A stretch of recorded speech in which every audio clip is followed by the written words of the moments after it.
এইটাতে টিপ দেব। হ্যাঁ,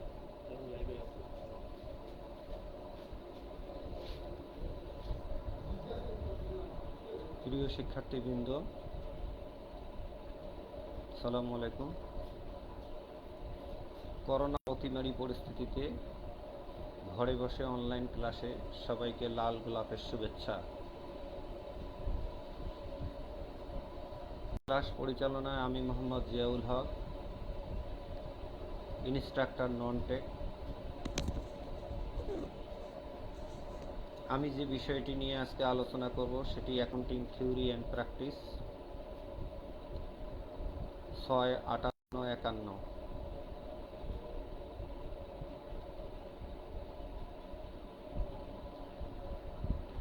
এই ক্লাসের পঞ্চম পর্বে সকল শিক্ষার্থী অংশগ্রহণ করতে পারবে।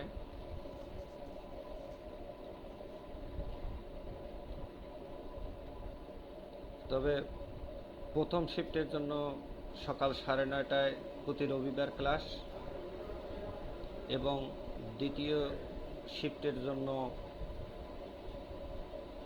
দুপুর 2টায় ক্লাস। আজকে আমরা যে বিষয় অধ্যায়গুলো নিয়ে আলোচনা করব সেটি হলো সিলেবাসের প্রথম এবং দ্বিতীয় অধ্যায়।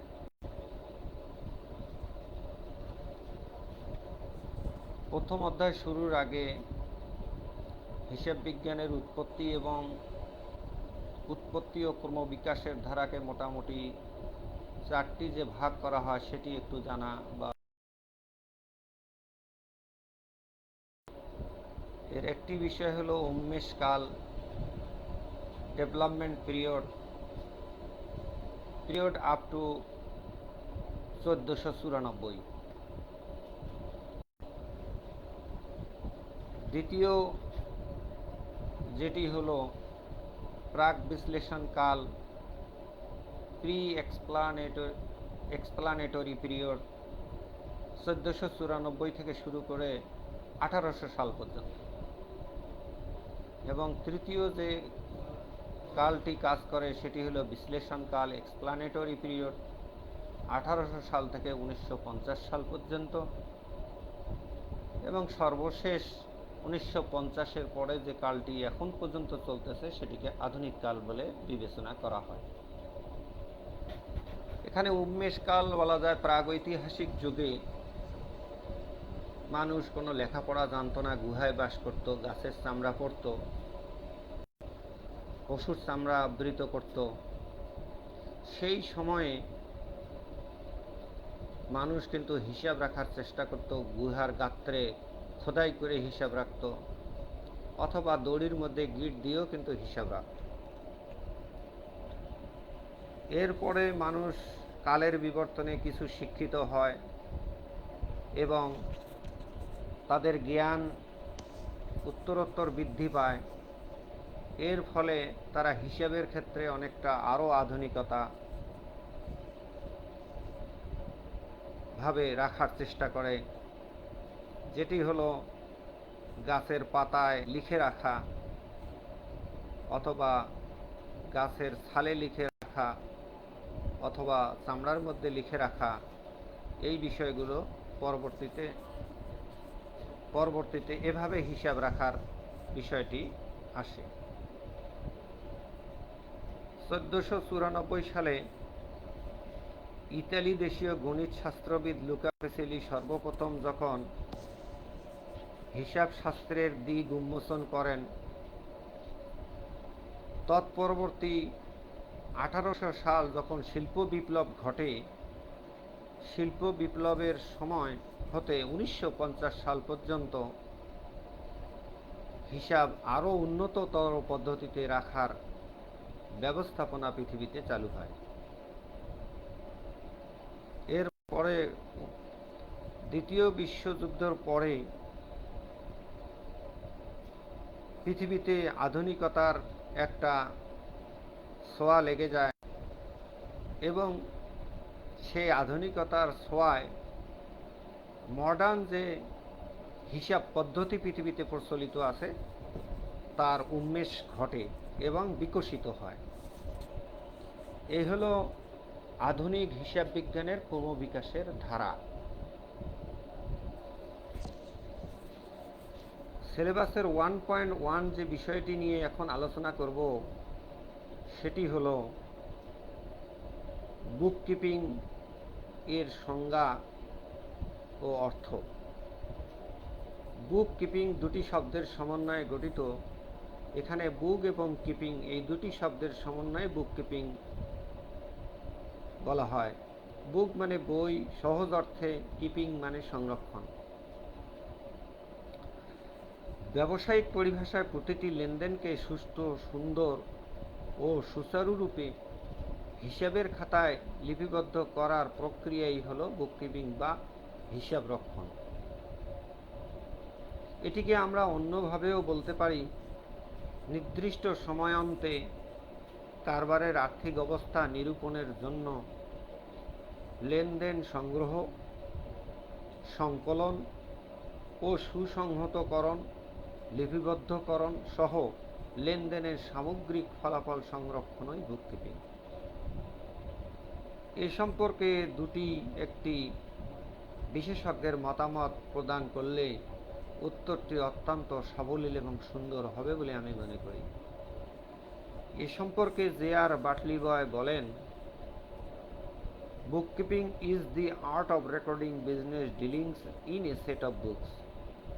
বুককিপিং হল ব্যবসা সংক্রান্ত লেনদেনসমূহকে হিসাব বহিতে লিপিবদ্ধ করার কলা বা আর্ট। এরপরে আমরা যে বিষয়টি নিয়ে একটি আলোচনা করব সেটি হলো হিসাব বিজ্ঞানের সংজ্ঞা। সর্বোপরি আমরা সাধারণতভাবে মনে করি বুককিপিং এবং হিসাব বিজ্ঞান একই জিনিস,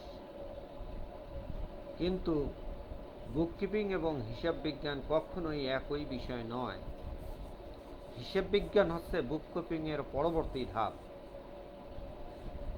লেনদেন সমূহ বুককিপিং এ লিপিবদ্ধ করবার পর লাভ লোকসান নির্ণয়, আর্থিক অবস্থা নিরূপণ, বিশ্লেষণ ও ফলাফল নিরূপণ করাই হিসাব বিজ্ঞান। বুককিপিং শুধু হিসাবসমূহকে হিসাবের খাতায় লিপিবদ্ধই করে, কিন্তু এর যে লাভ লোকসান নির্ণয় বা আর্থিক অবস্থা নিরূপণ বা বিশ্লেষণ, ফলাফল, এটি কিন্তু কাজ করে থাকে হিসাব বিজ্ঞান। এটিকে আমরা অন্যভাবেও বলতে পারি, বুককিপিং হচ্ছে হিসাবের প্রাথমিক ধাপ, অ্যাকাউন্টেন্সি হচ্ছে মাধ্যমিক ও চূড়ান্ত ধাপ। সহজ করে বলা যায়, বুককিপিং এর যেখানে শেষ, হিসাব বিজ্ঞানের সেখানে শুরু। এখানেও কয়েকজন হিসাব বিজ্ঞানবিদের সংজ্ঞা যদি প্রদান করা যায়, সেক্ষেত্রে উত্তরটি অত্যন্ত সাবলীল এবং সুন্দর এবং প্রাণবন্ত হবে। তাই এ সম্পর্কে এগলিস্টন বলেন, accounting may be considered as beginning where bookkeeping leaves off. অর্থাৎ বুককিপিং এর যেখানে শেষ, হিসাব বিজ্ঞানের সেখানে শুরু। জি হচ্ছে, জি দেখেন একটু। এখন আমরা যে বিষয়টি নিয়ে আলোচনা করব সেটি হলো হিসাব চক্র। হিসাব একটি চক্রের মধ্যে ঘুরপাক খায়। যেমন কোনো লেনদেন সংগঠিত হওয়া মাত্র প্রাথমিকভাবে আমরা যে হিসাবের খাতায় লিপিবদ্ধ করি সেটিকে বলা হয় জাবেদাভুক্তকরণ। জাবেদাভুক্ত করার পর এই জাবেদাভুক্তকরণে সকল লেনদেনকে একই সাথে লিপিবদ্ধ করা হয়। দ্বিতীয় পর্যায়ে খতিয়ানভুক্তকরণ। এই লেনদেন সমূহকে আলাদা আলাদাভাবে পৃথক পৃথক নামে হিসাবভুক্তকরণের নাম হচ্ছে খতিয়ানভুক্তকরণ। খতিয়ানে আলাদা আলাদাভাবে লিপিবদ্ধ করবার পর এর যে উদ্বৃত্তকরণ করা হয়, জের টানা হয়, এই জেরের ভিত্তিতে পরবর্তীতে শুদ্ধতা যাচাইয়ের জন্য রেওয়ামিল প্রস্তুত করা হয়।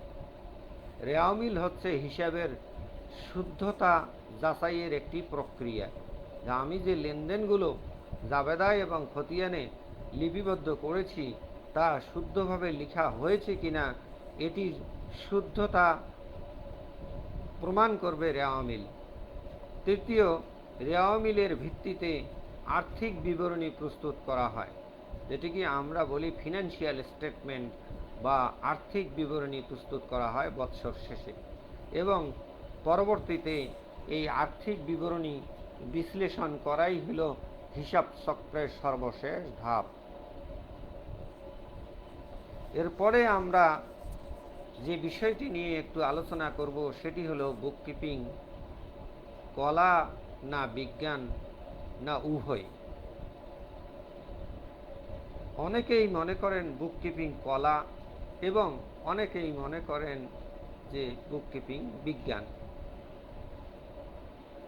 আসলে বুককিপিং কলা না বিজ্ঞান এ সম্পর্কে হিসাব শাস্ত্রবিদদের মধ্যে দ্বিমত আছে।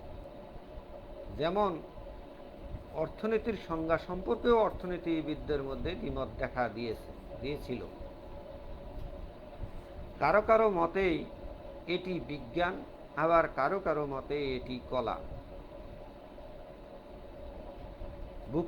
তাই আমরা বলতে পারি বুককিপিং একাধারে কলা এবং অন্য ধারে বিজ্ঞান। তবে আমরা আর.এন. কাটারের সংজ্ঞা যদি বিশ্লেষণ করি তবে আমরা দেখতে পাই যে তিনি বলেন বুককিপিং হল অর্থ বা অর্থের মাপকাঠিতে পরিমাপযোগ্য হস্তান্তরজনিত কারবারি লেনদেন সমূহ হিসাবের বহিতে লিপিবদ্ধ করার কলা বা বিজ্ঞান। সুতরাং আমরা এই সূত্র ধরে বলতে পারি বুককিপিং একাধারে কলা এবং অন্য ধারে বিজ্ঞান। আবার অন্য দিক বিবেচনা করলে কেন কলা বলা হয়? যেহেতু বুককিপিং মানুষকে নিয়েই চলাচল করে, কোনো জড়বস্তুর মধ্যে বুককিপিংয়ের কোনো প্রয়োজন নাই, তো মানুষের রুচি ও অভ্যাস সর্বদাই পরিবর্তনশীল। সুতরাং মানুষ আজকে যা পছন্দ করে আগামী দিনে তা পছন্দ নাও করতে পারে। সুতরাং এটা পরিবর্তিত হতে পারে। এই পরিবর্তনের ধারার কারণে বুককিপিংকে কলা বলে বিবেচনা করা হয়। আবার কারো কারো মতে বুককিপিং বিজ্ঞান। যেমন 2 আর 2 যোগ করলে 4 হবে, 5 হবে না, সে একই ফলাফল প্রদান করবে। আবার যদি কোনো হিসাববিদ মনে করেন যে hydrogen and oxygen composed by water, oxygen এবং হাইড্রোজেন মিশ্রণে যেমন পানি হয়, 2 আর 2 তেমনি 4 হবে। অতএব সঠিক প্রক্রিয়া হিসাব সংরক্ষণ করা হলে বর্ষর শেষে সঠিকভাবে লাভ লোকসান এবং সঠিকভাবে আর্থিক বিবরণী প্রণয়ন করা যাবে এবং সেটি একই ফলাফল প্রদান করবে। এই দিক দিয়ে বিবেচনা করলে বুককিপিংকে কলা এবং বিজ্ঞান উভয় বলা হয়। এখন আমরা দেখব হিসাব বিজ্ঞানের জনক কে। হিসাব বিজ্ঞানের জনককে বলা হয় লুকা পেসিওলি। এই লুকা পেসিওলি ইতালি বংশোদ্ভূত। 1494 সালে তিনি হিসাব বিজ্ঞানের ক্রমধারার সূচনা করেন। লুকা পেসিওলি একজন ধর্মযাজক ছিলেন এবং তিনি একজন mathematician. Luca Pacioli is a mathematician and religious person. তিনি ইতালি দেশীয় মানুষ। তিনি সর্বপ্রথম সুমা ডি এরিথমেটিকা জিওমেট্রিয়া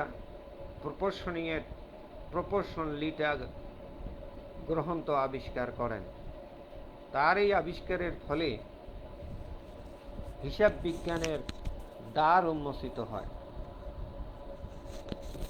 এবং তার এই আবিষ্কারের ফলে হিসাব বিজ্ঞান দ্বৈত সত্তায় বিভক্ত হয়ে গোটা পৃথিবীতে সাড়া ফেলে দেয়। যেহেতু তার এই আবিষ্কারের ফলে হিসাব বিজ্ঞানের দ্বার উন্মোচিত হয়, এই দিক বিবেচনা করে লুকা পেসিওলিকে হিসাব বিজ্ঞানের জনক বলা হয়, অর্থাৎ Luca Pacioli is the father of accounting. এখন হিসাব রক্ষণের উদ্দেশ্য, state the objectives of bookkeeping. বুককিপিংয়ের মূল উদ্দেশ্য বিবেচনা করলে কোনো নির্দিষ্ট সময়ান্তে লেনদেন সংগ্রহ, সংকলন, সুসংহতকরণ এবং লেনদেনের সামগ্রিক ফলাফল সংরক্ষণ করাই হলো বুককিপিং। এটি তার মূল উদ্দেশ্য। কিন্তু এর পরেও কিছু মৌলিক উদ্দেশ্য আছে, কিছু সহায়ক উদ্দেশ্য আছে। মৌলিক উদ্দেশ্য সমূহের মধ্যে স্থায়ী হিসাব সংরক্ষণ। বুককিপিংয়ের মধ্যে যে লেনদেনটি লিপিবদ্ধ করা হয় এটি স্থায়ী হিসাব সংরক্ষণ, স্থায়ীভাবেই লিপিবদ্ধ করা হয়। দ্বিতীয়, লাভ লোকসান নিরূপণ করা হয় এই বুককিপিংয়ের মাধ্যমে, এবং আর্থিক অবস্থা নিরূপণ করা হয়, এবং আর্থিক অবস্থার ভিত্তিতে ভবিষ্যৎ নীতিমালাও নির্ধারণ করা হয়ে থাকে। সহায়ক উদ্দেশ্যের মধ্যে আমাদের দেনা পাওনার পরিমাণ নিরূপণ করা যায়, ব্যয় নিয়ন্ত্রণ করা যায়, কোন কোন ক্ষেত্রে ব্যয় বেশি হচ্ছে, কোন কোন ক্ষেত্রে ব্যয় কম হচ্ছে। এই ব্যয়সমূহকে বিশ্লেষণের মাধ্যমে সঠিকভাবে নিয়ন্ত্রণ করাই হল এর উদ্দেশ্য। প্রকৃত ফলাফল জানা যায়। সঠিকভাবে হিসাব সংরক্ষণের ফলে আর্থিক বৎসর শেষে ব্যবসায়ের প্রকৃত ফলাফল নির্ণয় করাই বুককিপিংয়ের উদ্দেশ্য। আয়কর ও বিক্রয় কর নির্ধারণ। বর্তমান বিশ্বে আয়কর এবং বিক্রয় কর অর্থাৎ ভ্যাট নিরূপণ করা একটি খুবই গুরুত্বপূর্ণ জরুরি বিষয়। কারণ সঠিকভাবে আয়কর প্রদান করতে না পারলে দেশের উন্নয়ন হবে না, তেমনিভাবে বিক্রিত পণ্যের উপর সঠিকভাবে কর ধরা না হলেও সরকার তার কর হতে আর্থিক অবস্থার উন্নতি ঘটাতে পারবে না। বিধায় সঠিকভাবে কর নির্ণয় এবং বিক্রয় কর ভ্যাট নির্ণয়ের ক্ষেত্রে সঠিকভাবে হিসাব সংরক্ষণ করা বুককিপিংয়ের একটি উদ্দেশ্য। পঞ্চমত, ভবিষ্যৎ তথ্য সরবরাহ। ভবিষ্যতে কারবার সংক্রান্ত যে কোনো তথ্য আমরা বুককিপিংয়ের মাধ্যমে সরবরাহ করতে পারি, এজন্য ভবিষ্যৎ তথ্য সরবরাহ করাও এর একটি সহায়ক উদ্দেশ্য। এখন আমরা দেখি বুককিপিং এবং হিসাব বিজ্ঞানের মধ্যে কি কি পার্থক্য পরিলক্ষিত হয়। যদি সংজ্ঞাগত পার্থক্যের দিকে আমরা দৃষ্টি নিপাত করি তাহলে দেখতে পাব বুককিপিং হলো ব্যবসা সংক্রান্ত লেনদেন সমূহকে হিসাবের বইয়ে লিপিবদ্ধ করার কলাকৌশল। তেমনিভাবে লেনদেন সমূহকে বুককিপিংয়ে লিপিবদ্ধ করার পর এর লাভ লোকসান নির্ণয়, আর্থিক অবস্থা নিরূপণ, বিশ্লেষণ, ফলাফল নির্ণয় করাই হিসাব বিজ্ঞান। আওতাগত পার্থক্য হচ্ছে কারবারি লেনদেন সমূহ সংগঠিত হওয়া মাত্র বিভিন্ন সহকারী হতে লিপিবদ্ধ এর আওতা। হিসাব রক্ষণের কাজ সম্পন্ন হওয়ার পর আর্থিক ফলাফল নিরূপণ, চূড়ান্ত ফলাফল নির্ণয় করা এর আওতাভুক্ত। উদ্দেশ্যগত পার্থক্য হল বুককিপিংয়ের নিয়মানুসারে স্থায়ী হিসাব সংরক্ষণ করা এর উদ্দেশ্য, অ্যাকাউন্টিংয়ের উদ্দেশ্য হল আর্থিক ফলাফল নিরূপণ, বিশ্লেষণ, নীতি নির্ধারণ করা এর উদ্দেশ্য। এইভাবে কিছু পার্থক্য এখানে দেখা যাচ্ছে।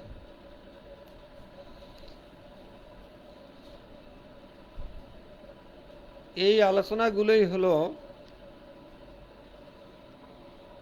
বুককিপিংয়ের প্রথম অধ্যায়ের গুরুত্বপূর্ণ আলোচনা। এরপরে আমরা যে বিষয়টি নিয়ে আলোচনা করব সেটি হচ্ছে লেনদেন। আমরা ছবিতে একটি বিষয় লক্ষ্য করছি যে একজন ভদ্রলোক আর একজন ব্যক্তিকে কিছু ডলার প্রদানের দৃশ্য আমরা দেখতে পাচ্ছি।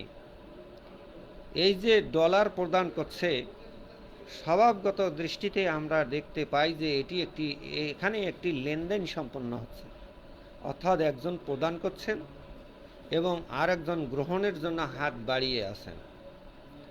আপাত দৃষ্টিতে বোঝা যায় যে এটি একটি লেনদেন সম্পন্ন হতে যাচ্ছে।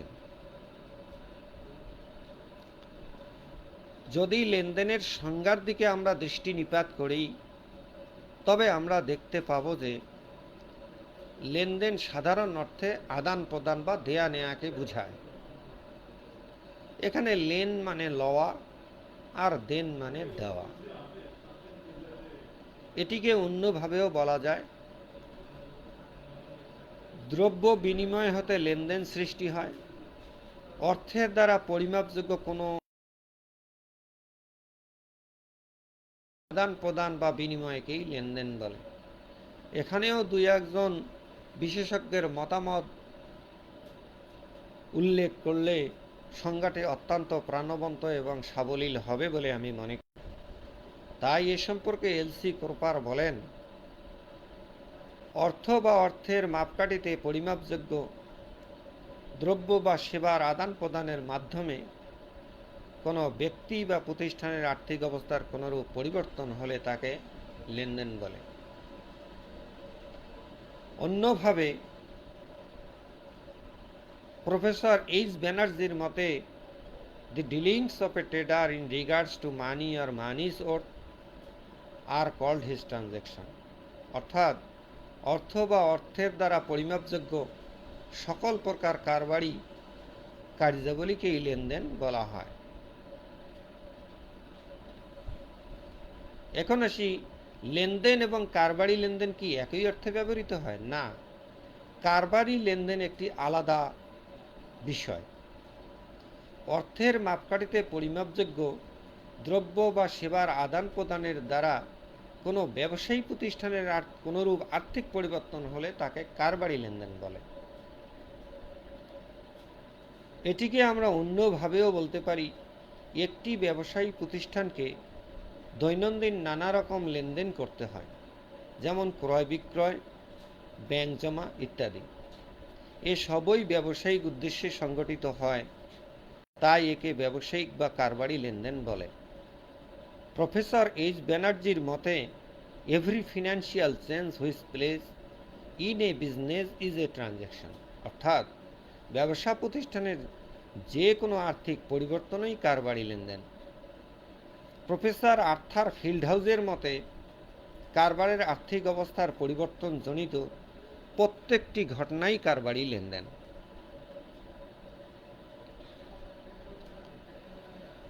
এখন আমরা যে বিষয়টির দিকে দৃষ্টি নিপাত করব সেটি হচ্ছে লেনদেনের বৈশিষ্ট্য। সাধারণ অর্থে লেনদেনের বৈশিষ্ট্য আঁকা আমরা চারটি অবস্থায় দেখতে পাই। এক হলো যদি কোনো ঘটনা বা লেনদেন কোনো আর্থিক অবস্থার পরিবর্তন ঘটাতে না পারে, তবে সেটিকে আমরা লেনদেন বলে বিবেচনা করব না। লেনদেন হতে গেলে অবশ্যই সেটি আর্থিক অবস্থার পরিবর্তন ঘটাতে হবে। যেমন মিস্টার রহিমকে 500 টাকা প্রদান করা হলো। এখানে রহিম গ্রহণ করলেন এবং আমি প্রদান করলাম, বা রহিমের 500 টাকা বৃদ্ধি পেল এবং আমার 500 টাকা কমে গেল, এটি লেনদেন বলেই বিবেচিত হবে। দ্বিতীয়, অর্থের মাপকাঠিতে পরিমাপযোগ্য বা নিরূপিত, measurable in terms of money. যদি অর্থের মাপকাঠিতে পরিমাপ করা না যায়, তো সেটি লেনদেন বলে বিবেচিত হবে না। যেমন মিস্টার এক্স দুর্ঘটনায় মারা গেলেন, এটি অর্থ দ্বারা পরিমাপ করা যায় না, সুতরাং এটি লেনদেন নয়। কিন্তু একটি বল পেন 3 টাকায় কেনা হলো, এখানে অর্থ দ্বারা পরিমাপ করা গেল যে কলমটির মধ্যে টাকা 3 নিহত, সুতরাং এটি লেনদেন বলে বিবেচিত হবে। পৃথক সত্তা, এটাকেই আমরা দ্বৈত সত্তা বলি।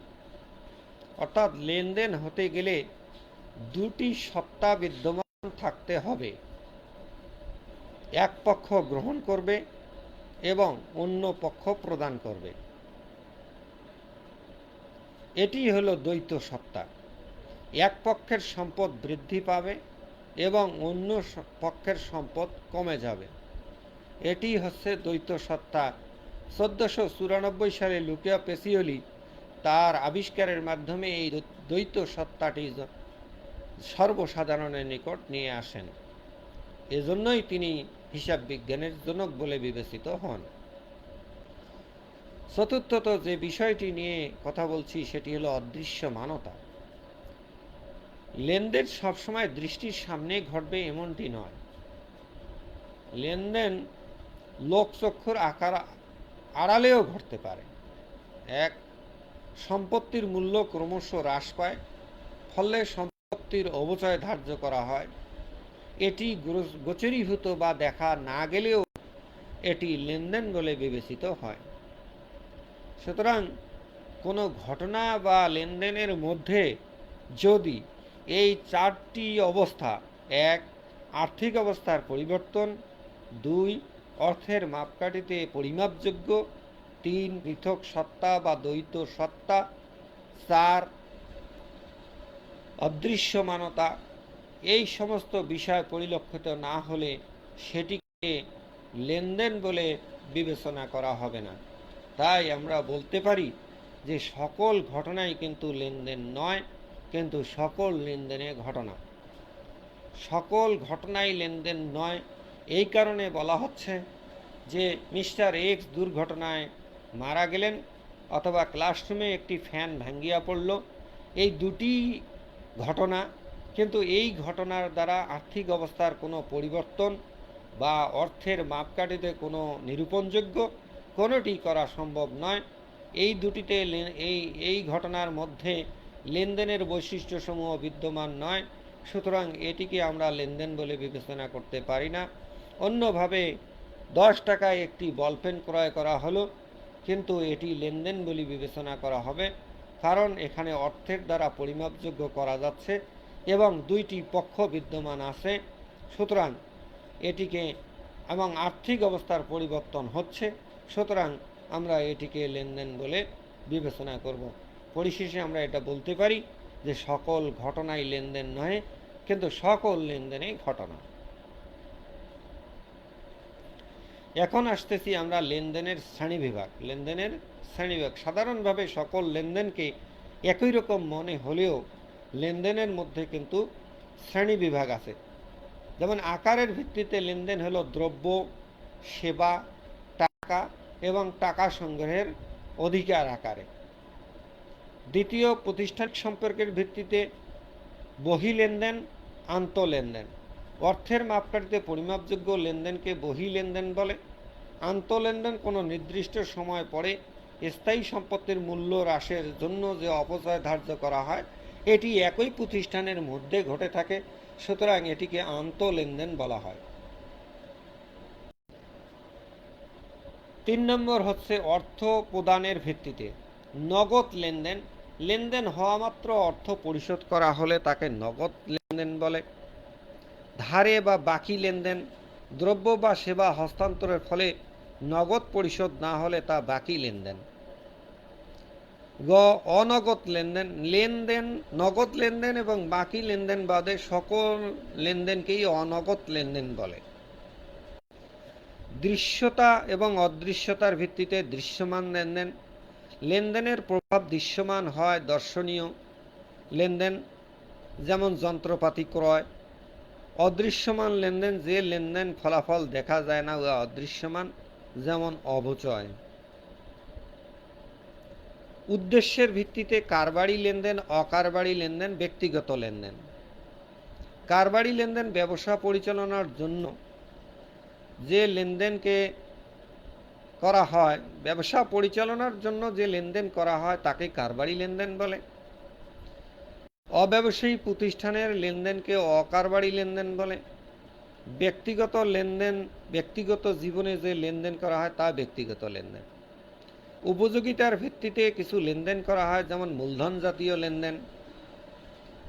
যেসব লেনদেনের দীর্ঘমেয়াদী এবং একাধিক আর্থিক বছরে উপযোগিতা বা উপকার প্রদান করে থাকে তাকে মূলধন জাতীয় লেনদেন বলে, যেমন যন্ত্রপাতি ক্রয়। মুনাফা জাতীয় লেনদেন, যে সমস্ত লেনদেন স্বল্প মেয়াদী অর্থাৎ আর্থিক বছরে উপযোগিতা উপকার প্রদান করে তাকে মুনাফা জাতীয় লেনদেন বলে, যেমন বাড়ি ভাড়া প্রদান করা।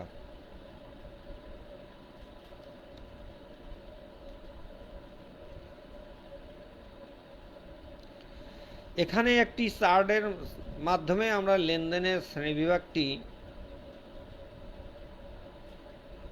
দেখানোর চেষ্টা করেছি। লেনদেন আকারের ভিত্তিতে লেনদেন, প্রতিষ্ঠানগত সম্পর্কের ভিত্তিতে, অর্থ ও মূল্য প্রদান ভিত্তিক, আবার দৃশ্যমানতার ভিত্তিতে, উদ্দেশ্যের ভিত্তিতে, উপযোগিতার ভিত্তিতে, যেটি এতক্ষণ আমি আলোচনা করলাম।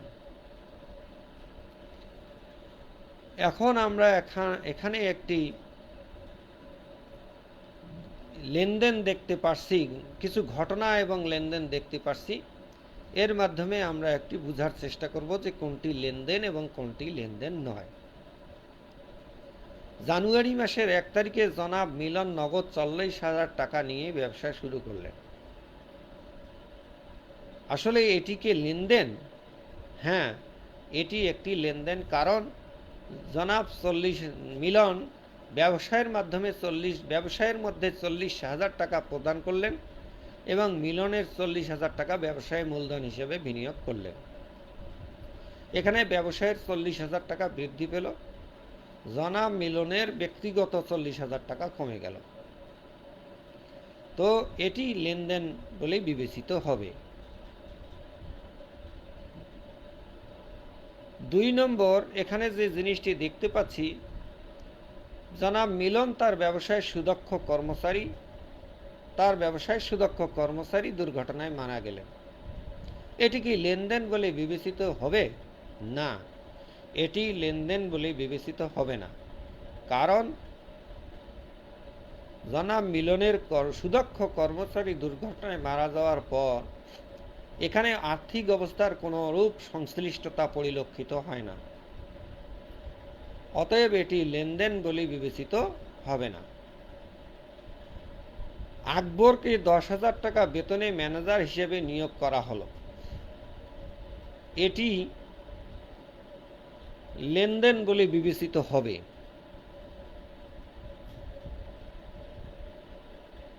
না। জনাব আকবরকে ম্যানেজার 10,000 টাকা বেতন হিসেবে নিয়োগ করা হলো, অর্থাৎ এখানে তাকে এখনো বেতন প্রদান করা হয় নাই। সুতরাং বেতন যতক্ষণ পর্যন্ত প্রদান করা হচ্ছে না ততক্ষণ পর্যন্ত এটি লেনদেন বলে বিবেচিত হবে না। মালিক তার ব্যক্তিগত ব্যবসায় হতে 6,000 টাকা উত্তোলন করলেন, এটি লেনদেন বলে বিবেচিত হবে।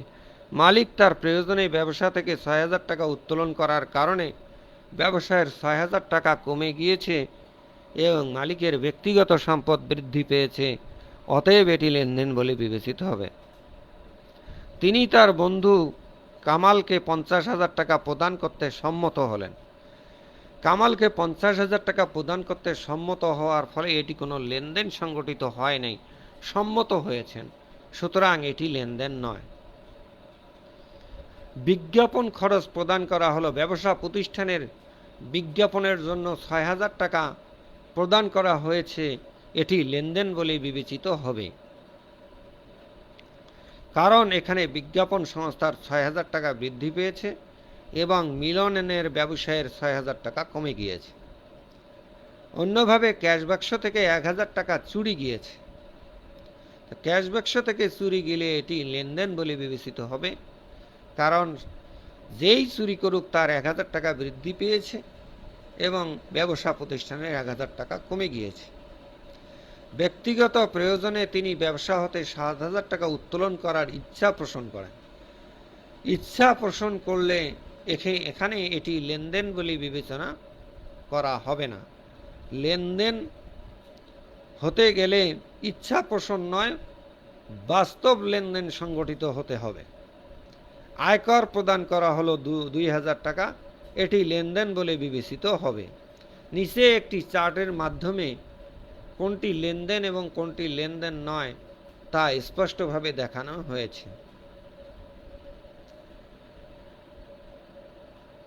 এই হলো প্রথম এবং দ্বিতীয় অধ্যায়ের মধ্যে মোটামুটি আলোচ্য বিষয়সমূহ। এখন আরও কিছু উদাহরণ দেওয়া আছে বইয়ের মধ্যে, যে কোনটি লেনদেন এবং কোনটি লেনদেন নয়, এটি বইয়ের মধ্যে মোটামুটি দেওয়া আছে। সেই জিনিসগুলো আগে বোঝার চেষ্টা করলে তখন সেটি পরবর্তী ক্লাসসমূহে বুঝতে সহায়তা হবে। বুককিপিং এবং অ্যাকাউন্টিংয়ের মধ্যে এই একটি বিষয় মনে রাখার মতো যে প্রতিটি ক্লাস পরবর্তী ক্লাসের ধারাবাহিকতা ধরে রাখবে। যেমন লেনদেন পরবর্তীতে কিন্তু হিসাবের ক্ষেত্রে কাজে লাগবে এবং হিসাব পরবর্তীতে জাবেদা প্রস্তুত করতে কাজে লাগবে। জাবেদা প্রস্তুত করতে গেলে খতিয়ান প্রস্তুত করতে গেলে জাবেদাকে কাজে লাগবে এবং খতিয়ানের উদ্বৃত্ত থেকে রেওয়ামিল প্রস্তুত করতে গেলে খতিয়ানের উদ্বৃত্ত লাগবে এবং চূড়ান্ত হিসাব প্রস্তুত করতে গেলে রেওয়ামিলকে লাগবে। এজন্য প্রতিটি ক্লাস ধারাবাহিকভাবে অনুসরণ করার জন্য ছাত্রছাত্রীদেরকে বলা হলো। এখন যে কোনো বইয়ের মধ্যে উদাহরণ দেওয়া আছে, দুটি উদাহরণ বাড়ির কাজ করার জন্য ছাত্রছাত্রীদেরকে বলা হলো। যে সমস্ত ছাত্রছাত্রী এই ক্লাসে অংশগ্রহণ করবে, পঞ্চম পর্ব প্রথম শিফটের যে সমস্ত ছাত্রছাত্রী এখানে অংশগ্রহণ করছে, তারা কমেন্ট বক্সে রোল নাম্বার লিখে যুক্ত হবে। যেমন 5E1 রোল নাম্বার, অথবা 5M1, 5M মানে পঞ্চম পর্ব, মেকানিক্যাল 1 মানে ফার্স্ট শিফট, তার রোল নাম্বার। এইভাবে তারা রোল নম্বর লিখে কমেন্ট বক্সে যুক্ত হবে। এই হলো আজকের ক্লাস। সবাই আমরা ঘরে থাকি, সুস্থ থাকি। সবাইকে ধন্যবাদ।